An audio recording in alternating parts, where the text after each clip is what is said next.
Kakinada Vivekananda park లో గల red cross yoga centre లో Kalpakam Yechury Mahila Shakti Maitreyi women's organisation red cross వారి ఆధ్వర్యంలో ప్రపంచ ఋతుక్రమ వేడుకలు జరిగాయి. సభకు మైత్రేయి ఉమెన్స్ ఆర్గనైజేషన్ అధ్యక్షులు Kakinada consumers court member judge చక్కా సుషి ఆదిత్య కుమార్ అధ్యక్షత వహించి ఈ రోజులో యొక్క విశిష్టత వివరించారు. కార్యక్రమానికి రెడ్ క్రాస్ సొసైటీ కాకినాడ జిల్లా chairman YD Ramarao, AIWC Kakinada treasurer Padmajavani ముఖ్య అతిథులుగా విచ్చేసి మాతృత్వానికి స్త్రీల నెలసరి మూలమని, అది సహజంగా ప్రతి మగువ జీవితంలో జరిగేదేనని, ఆ సమయంలో స్త్రీలు తగు జాగ్రత్తలు పాటించాలని తెలిపారు.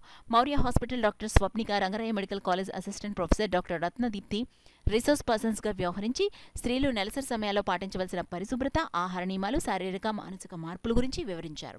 డాక్టర్ రత్నదీప్తి పీపీటీ ద్వారా, డాక్టర్ స్వప్నిక ఇంటరాక్టివ్ పద్ధతి ద్వారా ఈ విషయాలు మహిళలను ఆకట్టుకున్నారు. అనంతరం మౌర్య హాస్పిటల్ సౌజన్యంతో మహిళలకు శానిటరీ నాప్కిన్స్ డాక్టర్ స్వప్నిక అందించారు. అనంతరం అతిథులను నిర్వాహకులు ఘనంగా సత్కరించారు. కార్యక్రమంలో సంస్థ అధ్యక్షులు పి సత్యవాణి, ఉపాధ్యక్షులు ఉమా మహేశ్వరి, కార్యదర్శి కృష్ణప్రియ, సభ్యులు త్రిపుర సుందరి, ఈశ్వరి, యువతులు, డ్వాక్రా మహిళలు, పారిశుద్ధ్య మహిళా సిబ్బంది పాల్గొన్నారు.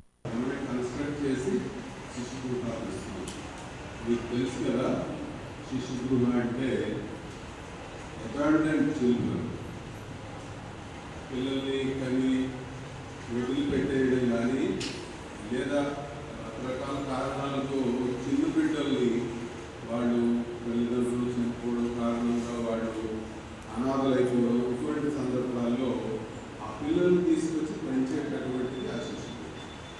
దానికి మనం చక్కటి ఒక భవనాన్ని ఏర్పాటు చేసి గ్రౌండ్ ఫ్లోర్ పూర్తిగా దానికి కేటాయించాము. ఇప్పుడు చాలా అధీనంలో సరైనటువంటి అనారోగ్య పరిస్థితులు ఉన్న చోటు ఉంది, దాన్ని అందులోకి మార్చేస్తాం. తర్వాత పైన ఉన్నటువంటి 2 ఫ్లోర్లు కూడా ఒక ఫ్లోర్ ఎక్స్క్లూజివ్గా మేము ఏదైతే నడిపిస్తున్నామో టైలరింగ్, ఇక్కడ అన్ని అవకాశాలు ఉన్నాయి, అవన్నీ చేస్తూ ఉంటాము. స్పెషల్ ప్రోగ్రామ్స్ అన్నీ నిర్వహించడానికి ఒక హాల్ని ఏర్పాటు చేస్తాం. ఇలాంటి హాల్ ఒకటి ఏర్పాటు చేస్తాం. Special programs like beautician course కానివ్వండి, లేదా